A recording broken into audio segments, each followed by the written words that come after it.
ভোলা সদর উপজেলার দক্ষিণ দিগলদী ইউনিয়নের দক্ষিণ বালিয়ায় পাওনা টাকা চাওয়াকে কেন্দ্র করে স্থানীয় ব্যবসায়ী মোহাম্মদ হাসান মাতাব্বর ও তার স্ত্রী ফারজানা আক্তারের উপর হামলা, লুটপাট ও শ্লীলতাহানির অভিযোগ উঠেছে।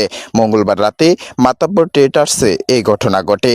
গত মঙ্গলবার 23 সেপ্টেম্বর রাতে 10:30টার দিকে নেয়ামতপুর মাধ্যমিক বিদ্যালয়ের সামনে অবস্থিত মাতাব্বর ট্রেডার্স কম্পিউটার ও ইলেকট্রনিক্স দোকানে হামলা চালায় সন্ত্রাসীরা। ভুক্তভোগী দাবি, আনোয়ারের নেতৃত্বে কয়েকজন তাদের মারধর করে 80,000 টাকা ও স্বর্ণ অলংকার ছিনিয়ে নেয় এবং দোকান ভাঙচুর করে। আহত হাসান মাতাব্বর ভোলা সদর হাসপাতালে চিকিৎসাধীন অবস্থায়। এ ঘটনায় থানায় লিখিত অভিযোগ করা হয়েছে। 29 মিনিটে 10:30 বাজে আমি দোকানের ভিতরে আমি একটু কাজ করতেছি, এই ফাঁকে আয়া আরিফে প্রথম আয়া এসএসএর পাইপ লিছে, পাইপ লিয়ে আমার এই বাড়ি দিছে।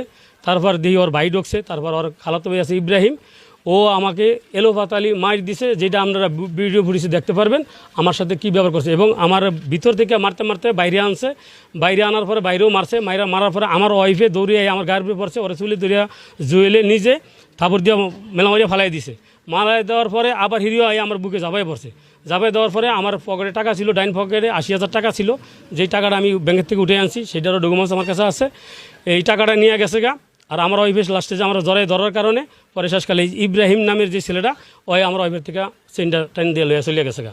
23 তারিখ 10:30টার সময় হঠাৎ আমার স্বামীর আমি চিৎকার শুনতে পাই, বাসা থেকে অনেক চিৎকার করতেছে, আমার পিছনে আমার বাসা।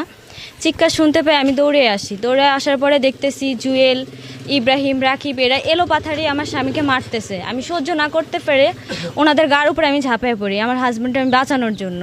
কিন্তু তারপরে জুয়েল, ইব্রাহিম ওরা আমারে ধাক্কা দিয়ে চুলের মুঠি ধরে এই জায়গায় ছাটার উপরে ফালাই দেয়। তারপর আমি আবারও যাই, যে ওনারা আবারও বাঁচার জন্য চেষ্টা করি। পর্যায়ক্রমে 2-3 বার করার পরে এখানে আমি চিৎকার বাক্কার করি, আশেপাশে কেউ ছিল না, সবাই ছিল ওই দূরে দূরে, অনেক দূরে দূরে ছিল। মাঝখান থেকে ইব্রাহিম এসে আমার গলায় চেন ছিল আপনার 1 ভরি স্বর্ণের, ওই চেনটা টান দিয়ে ছিঁড়ে নিয়ে চলে যায়। আমি এসে দেখতেছি আমার হাজব্যান্ডের এমন একটা অবস্থা যা বলার বাইরে, উনি প্রায় মৃত্যু শয্যার মতো অবস্থা হয়ে গেছে, রক্তাক্ত অবস্থায়। আমি ওনারে ধইরা এখানে আশেপাশের লোকজনের সাহায্য কামনা করতেছিলাম। অভিযুক্ত আনোয়ার খান সাংবাদিকদের বলেন, ওই সিসি ক্যামেরা ওয়ে খোলাইয়া ওয়ে রিকভারি করিয়া নিয়ে থানায় একটা অভিযোগ করছে, ঠিক আছে? তাই মামলা যদি করতে যায়, মামলা অনেক কিছু লেখে, ঠিক আছে?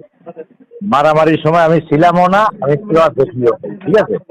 এ বিষয়ে ভোলা সদর মডেল থানার ভারপ্রাপ্ত কর্মকর্তা ওসি হাসনাইন পারভেজ জানান, হাসান বাদী হয় একটি জিডি করেছে। আমরা তদন্ত সাপেক্ষে আইনি ব্যবস্থা গ্রহণ করব। সাইফুল ইসলাম সানি, অপরূপ নিউজ, ভোলা।